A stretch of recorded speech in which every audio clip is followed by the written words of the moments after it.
Hello friends, welcome to our channel. நம்ம சேனலில் IIT jam prepare பண்ணுறவங்களுக்காக ஏற்கனவே ஆல்ரெடி நிறைய வீடியோஸ் கொடுத்துருக்கேன். இன்றைக்கி வந்து ஐஐடி ஜாம் அப்ளிகேஷன் ஃபார்மை எப்படி ஃபில் பண்ணுறது அப்படின்னு ஒரு சின்ன அவுட்லைன் கொடுக்க போகிறேன். இதில் வந்து ஐஐடி ஜாம் ஃபார்ம் ஃபில் பண்ணுறதுக்கு என்ன லிங்க் ஓப்பன் பண்ணணும் அப்படிங்கிறத கமெண்ட்டில் லிங்க் கொடுத்துருக்கேன். அந்த லிங்க்கில் போய் பாருங்கள். ஐஐடி டெல்லி தான் இந்த தடவை எக்ஸாம் நடத்துகிறாங்க. இந்த லிங்க் கொடுத்துருக்கேன், அதில் போய் நீங்கள் ஃபில் பண்ணுங்கள்.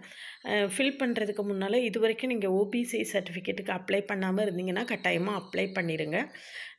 ஓபிசி சர்டிஃபிகேட் வாங்கி வச்சுக்கிட்டீங்க அப்படின்னா தான் நீங்கள் வந்து அடுத்து உங்களுடைய கட் ஆஃப் வந்து கிளைம் பண்ண முடியும். அப்படி நீங்கள் ஓபிசி சர்டிஃபிகேட் வாங்கி அப்லோட் பண்ணலைன்னா நீங்கள் ஓசி ரோஸ்டருக்குள்ளே வந்துடுவீங்க. கட் ஆஃப் வந்து கூடிரும். ஓபிசி யார் யார் அப்ளை பண்ணணும் அப்படின்னு பார்த்தீங்கன்னா பிசி, எம்பிசி, டிஎன்சி ஸ்டூடெண்ட்ஸ் பண்ணணும். அவங்க எல்லாருக்குமே பிசி, எம்பிசி யாரெல்லாம் வர்றீங்களோ அவங்க எல்லாருக்குமே ஓபிசி வாங்கி வச்சுக்கணும். உங்களுடைய ஃபேமிலியோட இயர்லி இன்கம் வந்து பிலோ 8 lakhs இருக்கணும். அப்படி இருந்ததுன்னா நீங்கள் ஓபிசி, என்சிஎல் வாங்கி வச்சுக்கலாம். அது வந்து ஓசி கட் ஆஃப்லேருந்து ஒரு 10 மார்க் குறைய வரும். அதை நம்ம கொஞ்சம் கம்ஃபர்டபுளாக ஃபீல் பண்ணிக்கலாம். அதுக்காக கட்டாயமாக ஓபிசி வாங்கிடுங்க. இது வரைக்கும் வாங்கலை அப்படின்னா முதல்ல உங்கள் கூட இருக்கக்கூடிய வருமான சான்றிதழ் எப்படி இருக்குதுன்னு பாருங்கள். வருமான சான்றிதழோட வேலிடிட்டி என்ன இருக்குதுன்னு பார்த்துட்டு அதில் போதுமான வேலிடிட்டி இருந்ததுன்னா நீங்கள் வந்து ஓபிசிக்கு அப்ளை பண்ணிடலாம். இல்லை வருமான சான்றிதழ் எக்ஸ்பயர் ஆயிடுச்சு, டேட் முடிஞ்சிருச்சு அப்படின்னு சொல்லியாச்சுன்னா நீங்கள் வருமான சான்றிதழுக்கு முதல்ல அப்ளை பண்ணிடுங்க. அதுக்கு பிறகு ஓபிசிக்கு அப்ளை பண்ணுங்கள். வருமான சான்றிதழ் அப்ளை பண்ணுறது, ஓபிசி அப்ளை பண்ணுறது எல்லாமே eSevai.gov.in அந்த வெப்சைட்லேருந்து நீங்களே பண்ணலாம்.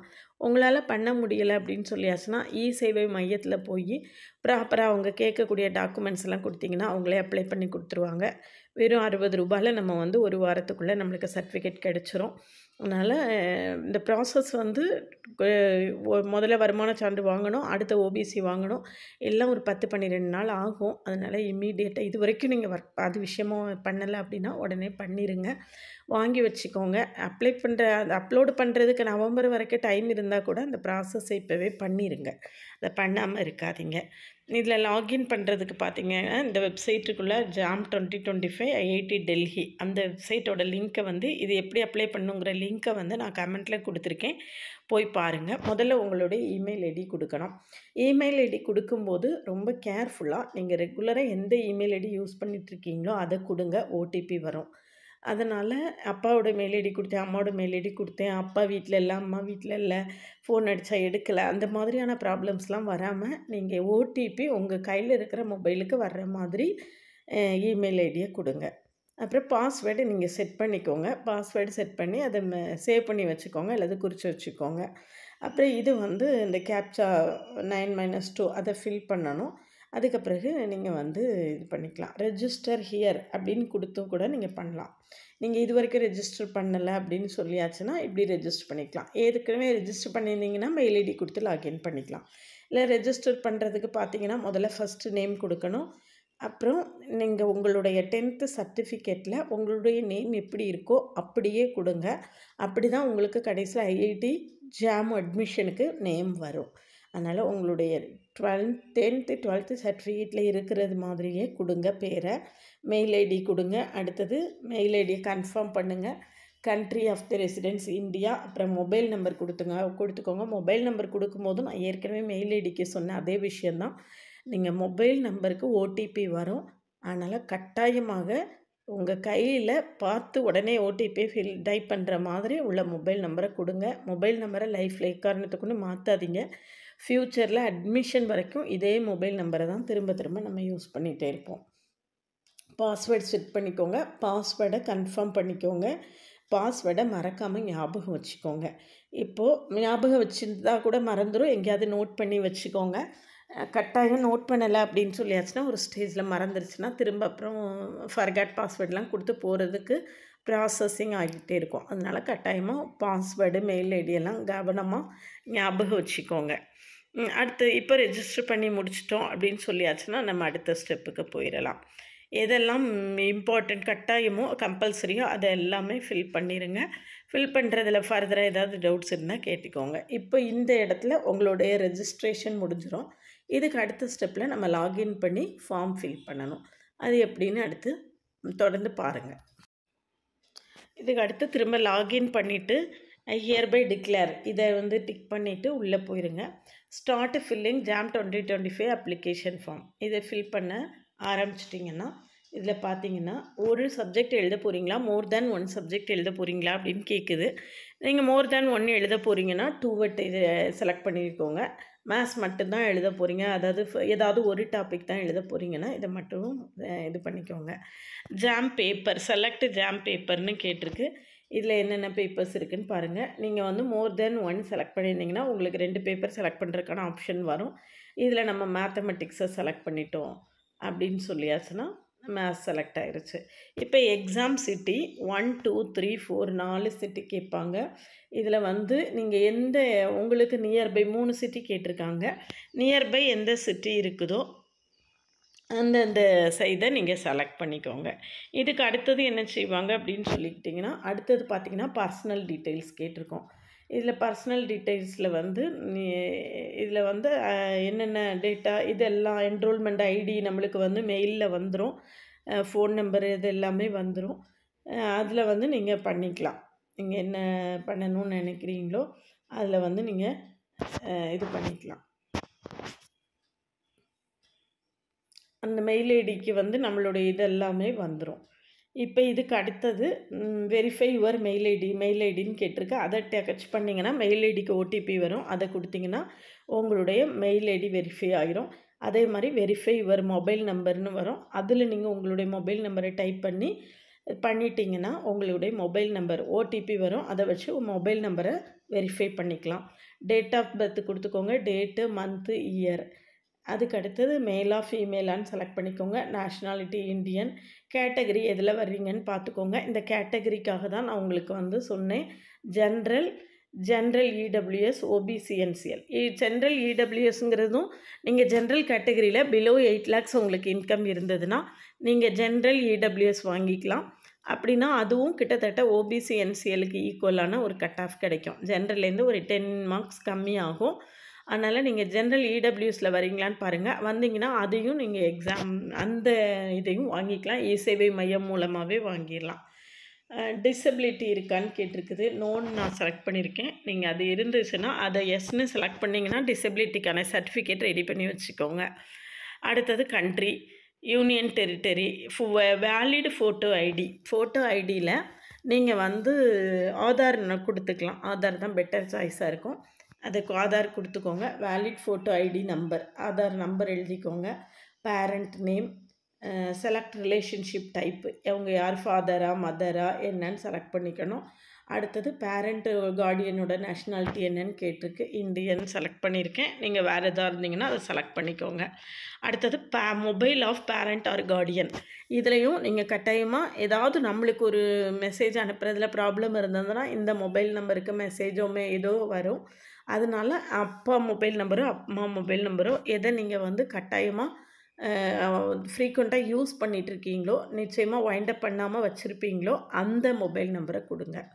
இதுக்கு அடுத்தது பார்த்திங்கன்னா அட்ரஸ் வந்து நீங்கள் அட்ரஸ் ஃபார் கரஸ்பாண்டன்ஸ், நீங்கள் எந்த அட்ரஸ்க்கு உங்களுடைய இதெல்லாம் வரணும்னு நினைக்கிறீங்களோ அந்த அட்ரஸை கொடுத்துக்கோங்க. அதுக்கு கொடுத்துட்டிங்கன்னா அட்ரஸ் கொடுக்கும்போது ரொம்ப தெளிவாக கொடுங்க, தப்பு இல்லாமல் கொடுங்க. நம்ம அட்மிஷன் வரைக்கும் இதே ப்ராசஸ் தான் போயிட்டுருக்கோம். அடுத்தது குவாலிஃபையிங் டிகிரியில் நீங்கள் எந்த காலேஜ் என்ன ஏது அப்படிங்கிறத நீங்கள் பார்த்து அதெல்லாம் ஃபில் பண்ணிக்கணும். செலக்ட் ஸ்டேட்டு, சிட்டி, டவுன் எல்லாம் செலக்ட் பண்ணிக்கோங்க. இன்ஸ்டியூட் ரெஜிஸ்ட்ரேஷன் நம்பர், குவாலிஃபையிங் டிகிரியில் நீங்கள் பிஎஸ்சியா, பிடெக்கா, பிஇயா என்ன முடிச்சிருக்கீங்க அப்படிங்கிறத இது பண்ணிக்கோங்க. பிஎஸ்சி படிச்சுட்டு இருந்தீங்கன்னா பிஎஸ்சின்னு செலக்ட் பண்ணிக்கோங்க. Have you graduated in the above degree, நீங்கள் ஃபைனல் இயர் படிச்சுட்ருக்கீங்கன்னா நோ அப்படின்னு செலக்ட் பண்ணிக்கோங்க.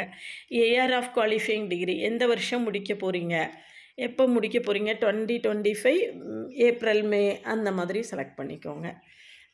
எந்த யூனிவர்சிட்டிலேருந்து உங்களுக்கு சர்டிஃபிகேட் தர போகிறாங்க, உங்களுடைய யூனிவர்சிட்டி நேம் இதில் டைப் பண்ணிக்கோங்க. உங்கள் காலேஜ் நேம் இதில் டைப் பண்ணிக்கோங்க.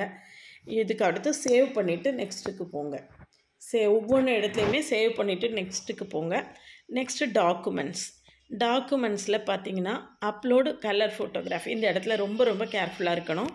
இதில் நீங்கள் என்ன ஃபோட்டோ அப்லோடு பண்ண போகிறீங்களோ அதே இதை தான் அட்மிஷன் வரைக்கும் அதே ஃபோட்டோவை தான் திரும்ப திரும்ப யூஸ் பண்ணணும். அடுத்தது சிக்னேச்சர் அப்லோடு ஃபோட்டோகிராஃபில் பார்த்தீங்கன்னா ஜேபேக் ஃபார்மெட்டில் அப்லோட் பண்ணணும். ஜேபேக் அல்லது JPG R PNG 530x690 pixel resolution வந்து 200x260. யூஸ்வலாக நம்மளுக்கு கிடைக்கக்கூடிய ஃபோட்டோ எல்லாமே கிட்டத்தட்ட இந்த சைஸில் இருக்கும். அதை கரெக்டாக இந்த சைஸுக்கு நீங்கள் வந்து ஸ்கேன் பண்ணி வச்சுக்கோங்க. நீங்கள் செல்ஃபாக அப்ளை பண்ணிங்கன்னா ஸ்கேன் பண்ணி ரெடி பண்ணி வச்சுக்கோங்க. நீங்கள் வந்து ஏதாவது ஒரு சென்டரில் போய் அப்ளை பண்ணுறீங்கன்னா அவங்ககிட்ட பாஸ்போர்ட் சைஸ் ஃபோட்டோ கொடுத்தீங்கன்னா அவங்க கரெக்டாக இந்த சைஸுக்கு உங்களுக்கு அப்லோட் பண்ணி கொடுத்துருவாங்க. அது மாதிரி சிக்னேச்சர் போடக்கூடிய சிக்னேச்சரை அட்மிஷன் வரது வரைக்கும் மாற்றக்கூடாது. சிக்னேச்சர் பிரச்சனை இல்லாமல் கரெக்டாக இருக்கணும். சிக்னேச்சரை கடைசி வரை வெரிஃபை பண்ணுவாங்க. அப்புறம் 10th சர்டிஃபிகேட் அப்லோடு பண்ணணும். 10th சர்டிஃபிகேட் என்ன இதில் அப்லோட் பண்ணணும் அப்படின்னு சொல்லியிருக்காங்க. Between 10 KB and 300 KB PDF ஃபார்மெட்டில் இருக்கணும். Did you come to know about 2025? How did you come to know about 2020? ஜாமை பற்றி உங்களுக்கு எப்படி தெரிய வந்துச்சு அப்படின்னு கேட்டிருக்காங்க. அது எப்படி தெரிய வந்தது அப்படிங்கிறத நீங்கள் இந்த இடத்துல இது பண்ணுங்கள். சோஷியல் மீடியாவோ எது மூலமாக உங்களுக்கு தெரிய வந்தது அப்படிங்கிறத செலக்ட் பண்ணி போடுங்க. சரியா? ஒவ்வொரு இடத்துலையுமே சேவ் பண்ணிவிட்டு நெக்ஸ்ட்டு கொடுத்துட்டே வாங்க.